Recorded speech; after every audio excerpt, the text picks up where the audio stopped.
दोनों इकट्ठे बराबर कर दो। रेडी पुल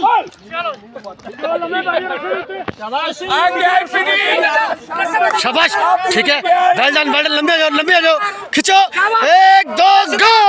वेल डन शाबाश ले गए तुसी ले गए जी वीडियो उठाओ शाबाश शाबाश जोर लाओ खिंच लो हां ठीक है पोजीशन ले गए ठीक है पोजीशन ले गए वेल डन खिंचो नपो ठीक है लो ले गए भाई ले गए शाबाश सीधे जाओ हाँ सारा जोर लाओ अकीम साहब खिंचो शाबाश जोर ला खिंचो मौली बनया गया भाई मौली बनया गया ओट लेफ्ट आगे खिंचो जोर लाओ एकदम 1 2 गो दो जोर लाओ सर लो नपो ओता लंबे पे आ गए खिंचो जरा हां खिंचो तुसी जोर लाओ थोड़ा जोर रह गया बस लाओ जोर तेरा जोर रह गया हां खिंच खिंचो शाबाश जोर लाओ